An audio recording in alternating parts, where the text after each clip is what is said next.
and change in our community. So I thank Markel Watkins for his introduction. Hopefully he'll do it a number more times over the course of the next 6 months. And I have to first thank everyone who has helped put this together. And I know there's a lot of people standing because of lack of seats, which I love to see. But I really want everybody who has been working with me to either stand up or raise your hand or say something. These people have really worked very hard to put this thing together today and previous events, so I'd just like to thank them first. Stand up, stand up.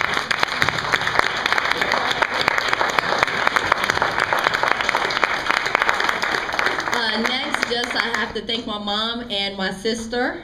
They put together all the food in the back. My sister, Rachel, stand up. Mom, stand up. She did all the cupcakes and cookies and cake pops and all those things back there. So it's really been a group effort to put everything together that we've done here. So first, again, I have to thank everyone here for joining me this morning.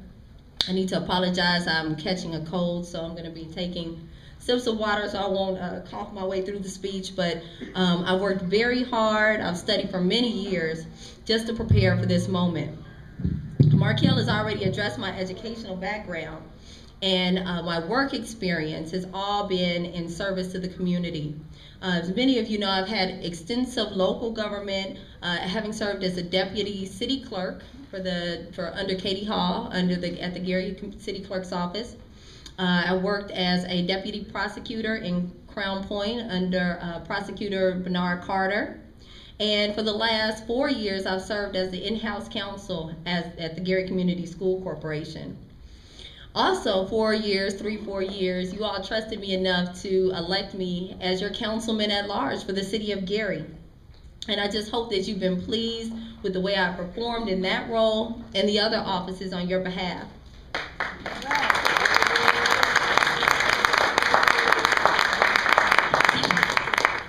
Today, I'm here to ask you to join me as we build a great city. I'm honest, and I'm trained, and I'm ready to lead. And more importantly, I have a plan.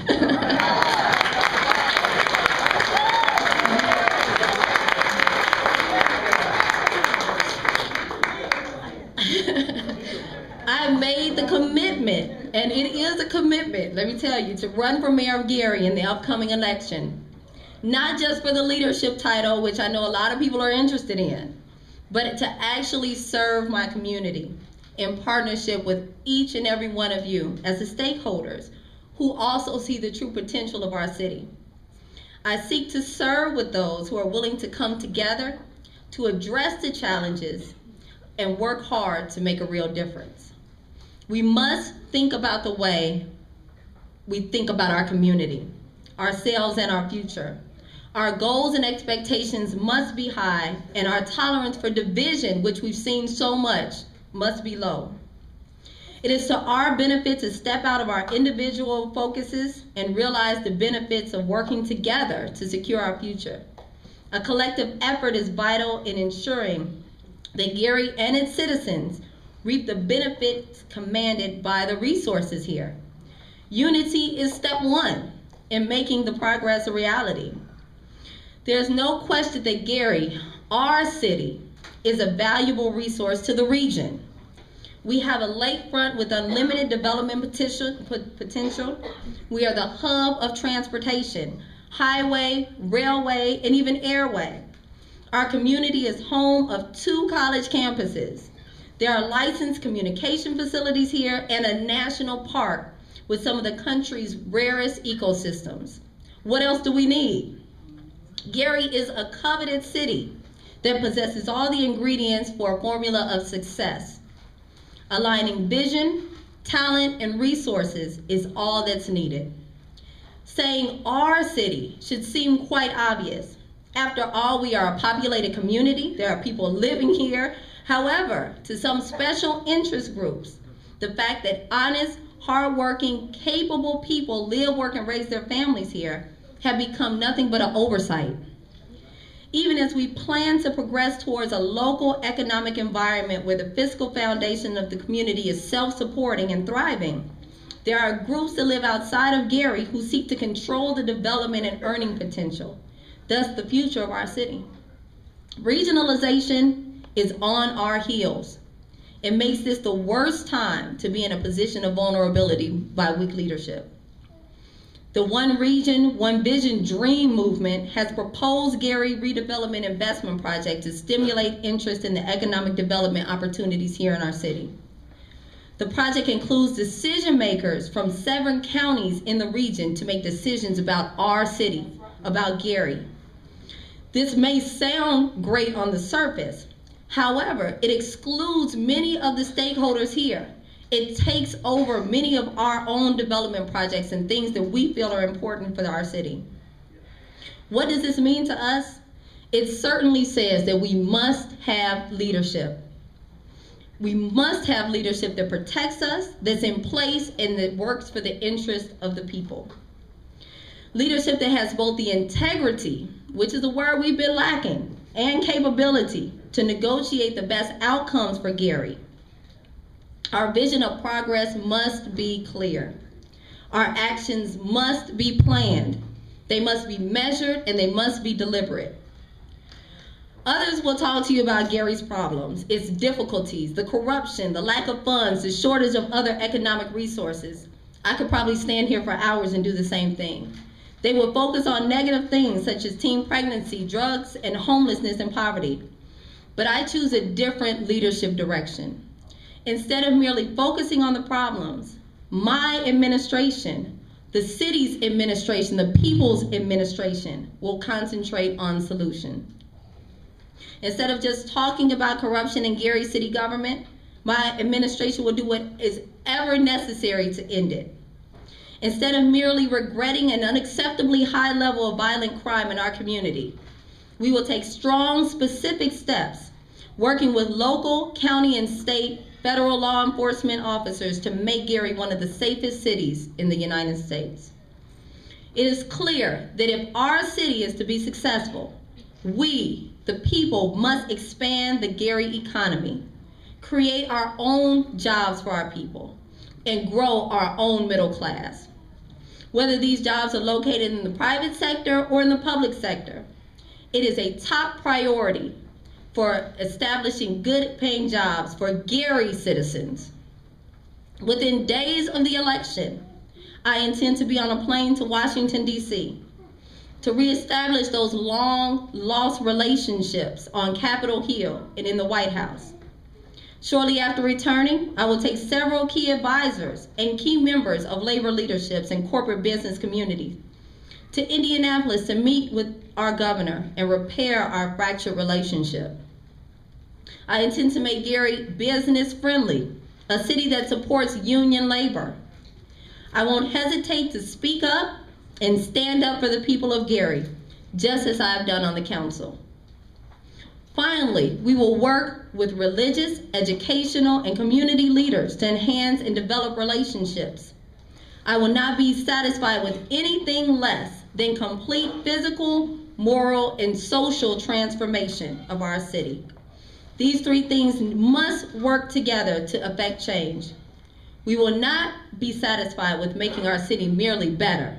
We seek the best.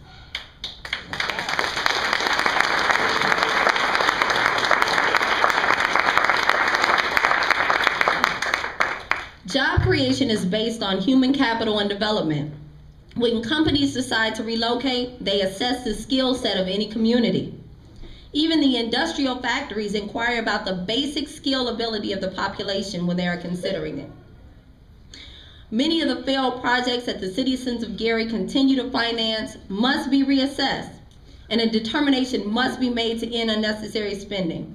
There are many projects that I could talk about now, but the one most in the news lately is the Sheraton project. This is a project in which the city has invested $1 million in a loan from the EPA, and have now, the money has disappeared, the people are gone, and the Sheraton still stands as is.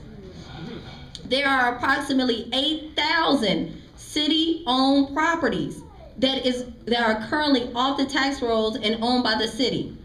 That's almost 50% of our homeowner tax base. How can we run a city without collecting property taxes? It is our benefit to develop a program that allows for the transfer of some of these lots to homeowners to begin to put them back on the tax rolls. The bottom line is the needs of the community, and the needs of the people are not being met. Continuing down the same path is unnecessary. We have a choice to make a change for the better and utilization of a checks and balance system that puts you, the citizen, in charge of monitoring local government actions. President Obama wants cities to focus on neighborhood development. Our plan, our Gary City Development Plan, is completed. We have every neighborhood in this community planned out with its own specific purpose. The only thing that we're missing is your input on what you would like to see added to this. We welcome all, and I look to return to the concept of self-sustaining neighborhoods where neighbors know, support, help, and look out for each other. A place where children can safely play in front of their homes, and much of your shopping can be done within a few blocks. Perhaps your job might also be located in your neighborhood, saving time on the morning commute. We have a plan.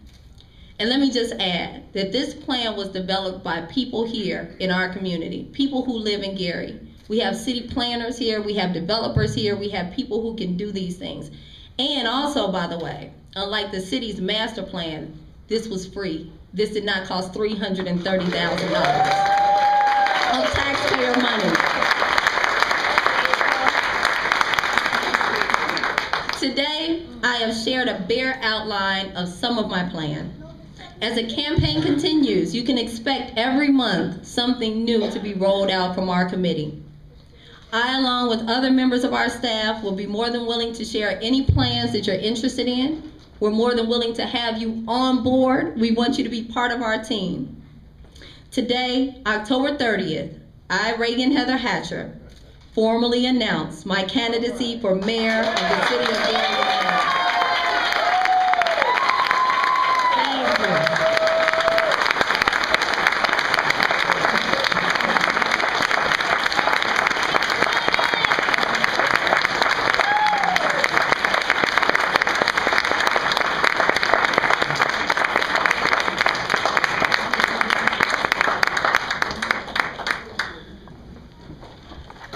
Now that we have said the most important part, I'd like to announce some elected officials who are here, and I thank them for being here, along with every other person in the audience. Lonnie Randolph, our state representative, Lonnie Randolph, State Senator Lonnie Randolph. Our prosecutor and one of my first employers, Bernard Carter. I see him.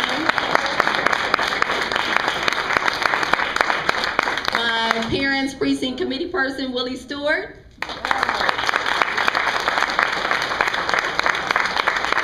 Attorney Walker, Tony Walker, who I have heard is running for City Council at large. Good luck, Tony. Our Calumet Township Trustee, Mary Elgin.